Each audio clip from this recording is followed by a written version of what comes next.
Greetings. It's time to talk about Time Rift.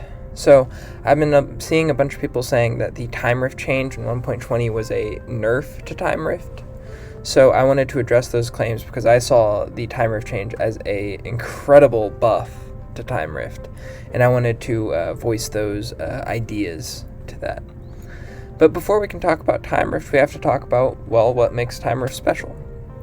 So, if you look at Time Rift stats, you can see that it has -2 mana regen, -3 mana steal, -1 attack tier, 39% reflection, which is just a flavor stat, really, 60% spell damage, and a 120 intelligence rec, which is a pretty high intelligence rec, and it forces you to basically go for 129 intelligence.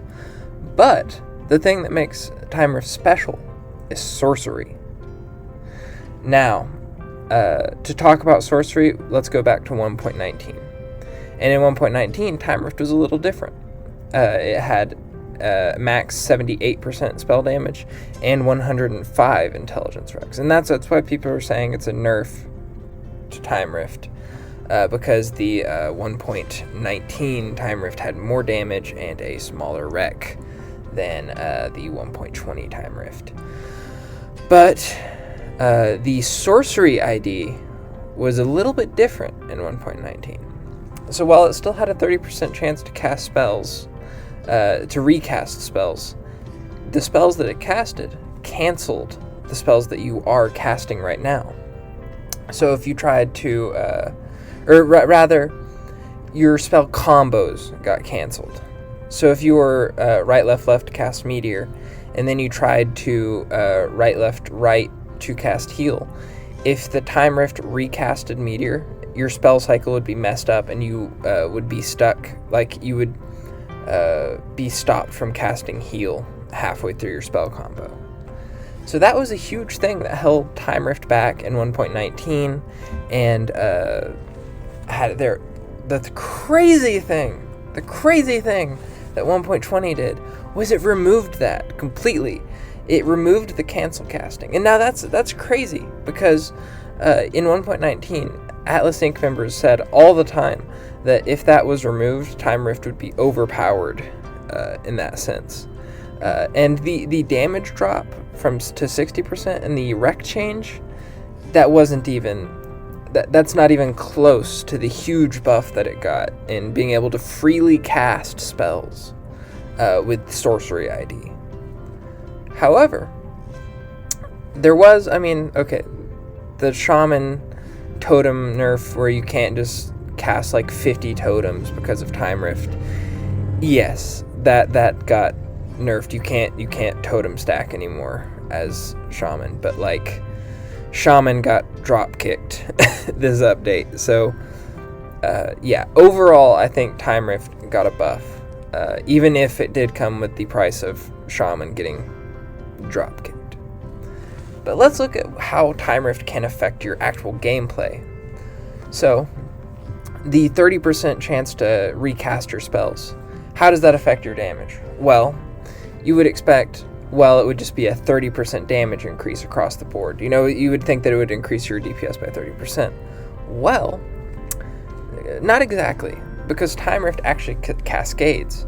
So, if you cast a spell, your Time Rift will recast that spell, but it could also recast that recasted spell to have a second spell casted from your first spell, and so on. It keeps having a chance, and that chance basically gets capped at like 1.43 times your damage. So that's basically how you'd calculate your damage if you were using Time Rift. Your DPS times 1.43. However, it gets crazier than that, because there's some crazy interactions with the Time Rift.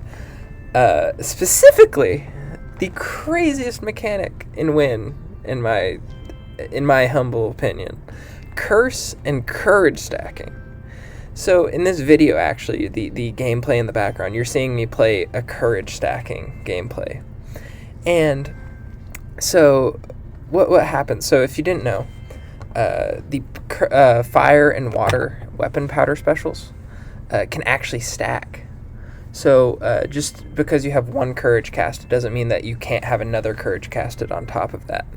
So what Time Rift can do is it can stack curse or courage several times and increase your damage by hundreds of percents of spell damage percent. Not only that, it'll also recast your melees, allowing you to charge your powder specials faster. So you can get these crazy I was getting 3 consistent courage stacks in this video, but you can take a 12k meteors, which is about the meteors I had in that video, and turn it into 26k meteors. And I was getting that pretty consistent. I was getting at least 20k meteors pretty consistently in that video. But that is insane, and that's not even curse stacking is even more powerful. That is an insanely powerful mechanic. But Time Rift, aside from that, Time Rift also has some other interesting mechanics, such as healing. For instance, Mage Heal. If you heal with Time Rift can actually recast the heal, and it will not cancel the previous heal. So even if you cast heal and switch off, the Time Rift heal cast will still keep going and will not get canceled by you switching weapon or anything. Arrow Shield. An archer can cast Arrow Shield, and Time Rift can give you I've seen people with 10 Arrow Shields on from Time Rift casts because they'll keep stacking.